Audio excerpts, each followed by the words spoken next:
What's up, everybody? Welcome back. We are talking about Doc Ock and his legendary. We're gonna talk a little bit about X-Force, and we're also gonna do a little bit of discussion on X-23. There's some issues and controversy going on with her Blitz, and we found a pretty significant bug in this morning. Had it backed up by another envoy as well. There's a pretty significant bug with the ultimate for X-23. We'll talk about that as well. But here we go. Doc Ock confirmed as the next legendary. We had the data mine of him in the JSON files, the legendary event. And then we had the data mine of the X-Force event. We didn't know what it was, but speculation was it would be for legendary to get Doc Ock. And here we go, confirmed. Let's take it from the top. Greetings, Commander. A new Marvel Strike Force legend is born this week as one of Spider-Man's greatest foes begins to arm himself for the battle ahead. And if anyone is feeling blue, we've got Blitzes and a mutant just for you, along with events to bolster your X-Men, your Brotherhood, Wakandans, and promotion credits. But first, drumroll please. Our newest legendary character is Career Criminals Rejoice because Dr. Octopus, legendary leader of the Sinister Six, is suiting up. You will not need to give your right tentacle to Doc Ock to get Doc Ock, but you will need an elite mutant back ops team, 5 X-Force members at 5 stars, including the new recruits Domino, X-23, and Negasonic Teenage Warhead. This superior support specialist is slated to arrive in September, so start preparing your squad. As a preview of what Dr. Otto Octavius brings to the table, he will be the linchpin that unites the Sinister Six faction in combat. Doc Ock will have the ability to summon a character with the Sinister Six trait that hasn't yet been part of the battle. So if you start the battle with Doc Ock and 4 other Sinister Six members, he will summon the 6th and complete the sextet. So we don't really know how this mechanic works. There's been speculation on this. We don't know if it's like based on his own stats, if it's something like Mr. Sinister does. We don't know, but what is really awesome here is that we can now get possibly the ability to have another Sinister Six character you can plug into another team. There's some good options there. We've talked about that in stream last night. You know, Green Goblin makes a fantastic plug and play character, especially with other Spider-Verse characters. You know, Shocker and Vulture are very much strong anti-city hero, so you're better off keeping them with Sinister Six. But also Rhino's a great counter for any kind of Magneto team that you run into. He's great for countering blind. So there's options of where you can take that one Sinister Six member that you want to plug in and use some other places. It was a fun conversation, but here we go. We've got Dr. Octopus with his bowl cut hair. I don't like it, but plenty of people enjoy it. And we even got a video preview of how this works. You can see here that he summons it. And then there's also something else. Someone else caught it here. It looks like there's a buff to the team too when he summons the other Sinister Six member. So there you go. He summons in Shocker, and there you go. So we got an idea of what the animation looks like, but it looks like there's also some kind of buff there. A good catch from someone on my stream last night who caught that.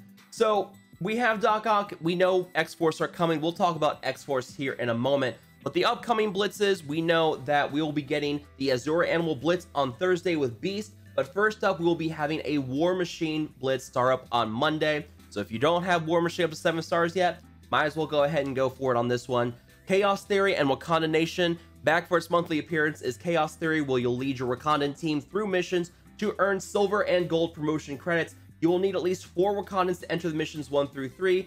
And the star requirement increases by 1 for each mission. For mission 4 through 7, a complete 5 Wakandan team is required. And as a result, we will be having double drops for a day for the Wakandan characters. Black Panther is in Nexus 4.9. Okoye is in Nexus 6.3. So if you don't have your Wakandans up at 7 stars yet, might as well go ahead and get those double drops, take advantage of them. And then finally, for the Magneto Legendary event that's coming back soon, which we should already have the login character, Colossus will have double drops in Hero 7.9, Mystique is in Villains 5.6, Psylocke in Cosmic 3.6, and Storm in Mystic 2.3. So double drops to prepare for the Magneto event. Now, let's talk about X-Force. So X-Force, yeah, I don't need not Fantastic Four. I need X-Force. X-Force, honestly, as a whole, if minus the farming of status of this team, I'm pretty happy with requiring X-Force because I know that I'm getting a great return on this team if I have to invest in them for the legendary. They're one of the best, I'd say probably the second best offensive team for Alliance War right now. They're pretty solid in Blitz too. You're gonna get a pretty good return on your investment in X-Force. I will not really complain about having to invest in X-Force to get the legendary. The one thing that sucks right now, and this is where we're going back into availability for farming and how it helps with getting these legendaries, is right now X-23, Domino, and Negasonic all are not farmable. We just had the campaign event with Domino, we had the Uni event with Negasonic, and some blitzes for X-23. But I mean, that's we don't know when they're coming. We don't know, or we do know that Doc Ock will be a legendary event in September. But the question is, how long before that event will these characters become farmable? And are they even going to be farmable? Because we've seen that before with Asgardians and Black Bolt. First time Black Bolt came around, you could not farm Asgardians. So he was very much a paywalled legendary. And as good as Black Bolt was, that really stung, because he's one of the best legendaries and one of the best characters in the game. So to have this legendary character that free-to-play had no chance of getting was not good. It was not very good to see that. So the question is going to be, what do we have with farming for these, and where are we going to see them? The worry is that one of these characters is going to go into the war store. So we don't know. And honestly, I mean, at least two of these characters were already previously farmable, Cable and Deadpool. Deadpool is in the arena store. Cable's got a Mystic node, I believe. Mystic or Cosmic node, yeah. So you can start farming those two characters if you haven't already. I've got some videos showing what you guys can do with X-Force and Alliance War, defeating Hydra, Asgardians, Mercenaries, and S.H.I.E.L.D. If you guys want to go check out those videos to see what you can get out of your X-Force there with War. Scopely said they're going to be one of the premier War offense teams. Very much a fantastic War offense team.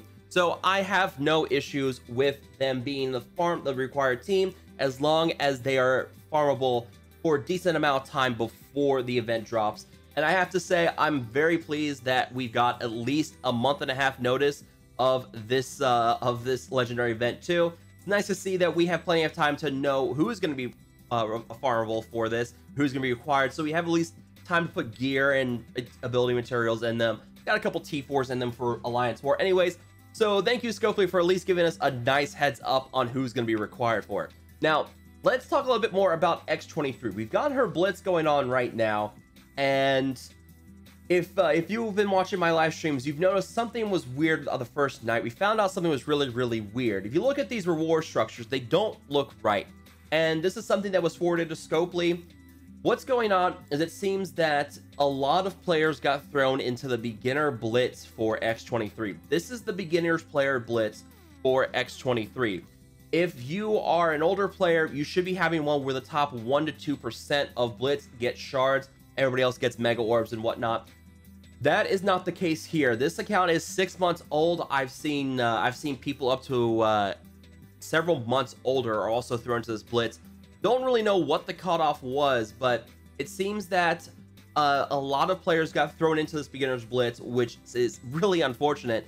Your newer players are not going to be able to compete at all with this. And you can see here, I've got 7 million. I don't know what the top spot is in this beginner blitz, but I have to imagine it's up there close to 10 million. So if you are a newer player and you're still doing your beginner blitz, you know, the ones that are very easy, you can be competitive in as long as you level them up before you get handed off to the sharks and you just get torn apart in the blitz that has everybody else, you have no chance on this one. There's a lot of older players that are thrown in here. So yeah, sorry guys. This one, really unfair. I don't really like what's going on here. And this is something that I've talked about before, a change I like to see for Blitz. Start splitting it up. You know, give us divisions in Blitz based on our total collection power. Like every million or a half million, throw a Blitz chart together with all those players of the same collection power.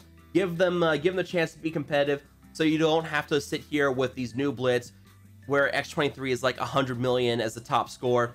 And that way, these people who have like 1 or 2 million who aren't in the beginner Blitz still have a chance to be competitive and get shards and things, because right now Blitz just needs an overhaul. And Scopely has said that they are working on fixing Blitz, or kind of trying to help with the low effort and the rewards, and they're dampening the rank rewards so that your top ranks won't get as much. So we know that is happening. We don't have full details on it yet. Scopely has not said what they're going to be doing yet, but yeah, I mean, look at this. 295 for rank first. For rank 1, rank 2 gets 130 less shards. There's just way too many shards up at the top. It's very top heavy in the rewards, so they're flattening that much we know, but we don't know beyond that what is going to be happening. So we'll see what they do with this, and hopefully we can get an answer from Scopely. I was supposed to get an answer from them yesterday. Still have not heard anything from Scopely. There's supposed to be an official announcement Nothing yet from them on what exactly is going on with this X-23 Blitz and the beginner Blitz and why a lot of players are thrown in there. So we'll see what happens there. But finally, let's talk a little bit more about X-23. I found a pretty nasty bug with her this morning. I chatted about it in Envoy. Wolverthor also did some testing and found out the exact same thing was happening. Her ultimate ability. So how this works is that she attacks the most injured non-summon targets for piercing damage, ignoring taunt and stealth. It flips stealth and repeats this attack 4 additional times. Here's the thing, once she finishes attacking the last non-summon target with this and she defeats them, she's then supposed to repeat this on all non-summoned enemies. She is not doing that. She will not repeat this attack. We tried it, I tried it, Wolverthor tried it. I actually got video proof of this not working. She completely ignores summoned minions with this. And well, I'll even pull up all the footage for you guys so you guys can take a look at this. So here you can see that we've got a regular Kree minion, and then we've got a summon minion here too. This summon minion came from Ronin earlier in the fight. I had to go for an easier campaign just to see if I could replicate it. And you can see here we're about to use the ultimate with X-23. She goes and pops his ultimate, and look what she does. She defeats the non-summon minion, and then ignores the summon minion. Does not touch him. Acts like that minion is not even here. It's really weird. It's buggy. This is something that has been forwarded to Scopely. Hopefully they get it fixed.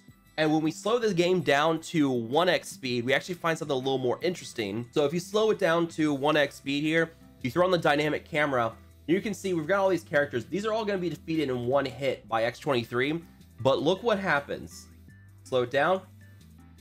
She hits that first minion, deals 97-17 damage, right? Proceeds to hit it again, but doesn't deal any additional damage. And then she repeats this 2 more times, defeats these 2 characters, and does the same thing again. 2 hits for only 1 tick of damage, and ignores the non-summon minion. So there is something very, very weird going on with X-23's ultimate. Again, have already forwarded to Scopely, tagged Cerebro and Zeeks. Hopefully this will get forwarded to Scopely first thing Monday morning. We can figure out what's going on with this. But yeah, I figured this out when I went to use them against Hydra and Alliance War. Defeated Red Skull, but then she completely ignored the summon minions. It was very, very weird. Still managed to win the fight, but it got a little bit closer because those minions were still sitting around. But yeah, that's going to wrap it up for this video, guys. Let me know down below, what do you guys think about all this stuff with Doc Ock, the Legendary X-Force? You guys hoping, what are you guys hoping for with farmability for your X-Force? Where do you guys hope they will show up in stores or nodes? Let me know down below. But as always, guys, make sure to like, share, and subscribe to the channel for more Marvel Strike Force content in the future. And I will see you guys next time.